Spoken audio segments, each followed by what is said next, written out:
Drugog dana svedočenja pred Osnovnim sudom u Prištini svedok M.I. je kazao da nema informaciju ko je ubio njegovog brata, ali je ponovio da je pokojni Oliver Ivanović trpeo pritiske tokom izborne kampanje, najviše od Srpske liste.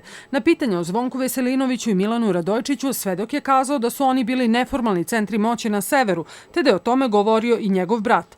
Odrično je odgovorio na pitanje o mogućim sukobima sa pomenutom dvojicom. Međutim, neka pitanja i odgovori su se ponavljali, a najviše polemike sa advokatom Mahmutom Haljimijem, braniocem Marka Rošića, bilo je oko vozila marke Santa Fe i praćenja od strane lica koje ga je vozilo, te o tome gde ga je i koliko puta svedok viđao u gradu.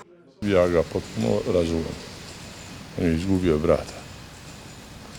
Međutim, ni meni danas nije jasno zašto tolike razlike u iskazu između onoga što je rečeno, odnosno što je izjavio u tužilaštvu, tada kada je dao iskaz, i ovog iskaza koji je dao juče i danas u odnosu na ove okolnosti zbog koji moj klijent isključivo je optuživan i stoji u pritvoru.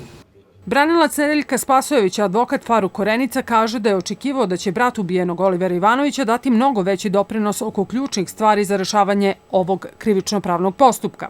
Iz celog konteksta njegovog kazivanja upravo se sve odnosi da je njegov pokojni brat bio politički oponent vladajućoj stranci i da je upravo sa njima imao velike probleme. Zašto mislite da je Miroslav Ivanović menjao iskaz? Možda je malo i oprez, s obzirom da živi u Beogradu, malo živi na Kosovu i tako dalje. Našao je neki srednji put. Za razliku od Korenice i Haljimija, advokatica Jovana Filipović je zadovoljna onim što je čula od svedoka, a odnosi se na njenu klijentkinju. U konkretnom slučaju, ono što se odnosi na samu Arcović Silvanu, koja je jedna od okrivljenih u ovom postupku, izjavio je da nema saznanja da ona ima bilo kakve veze sa krivičnim delom koje se stavlja na teret, da je ona bila prijatelj pokojnog Olivera i da je bila lojalna saradnik. To je 14. svedok po redu koji je potvrdio ove iste navode i očigledno da ovakva optužnica u odnosu na Silvanu ne može da opstane. Advokat Dejan A. Vasić smatra da je vreme da se ovaj postupak okonča i da se okrivljeni oslobode. Današnje svedočenje ponovo se ni najmanje nije ticalo mog branjenika kao ni prethodni svedoci.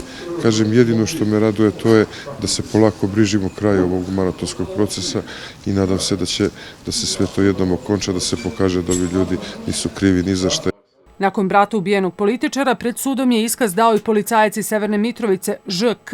Međutim, njegovo svedočenje se više baziralo na drugi slučaj sa kojim su povezani pojedini optuženi.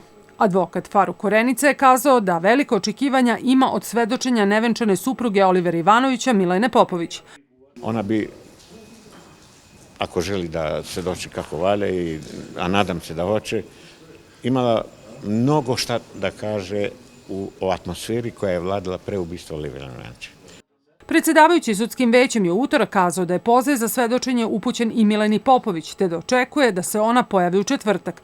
Međutim, Popovićeva je u pisanom odgovoru u našoj redakciji potvrdila da je poziv upućen, ali za 20. a ne 21. april, kao i da zbog bolesti deteta ne može da se odazove.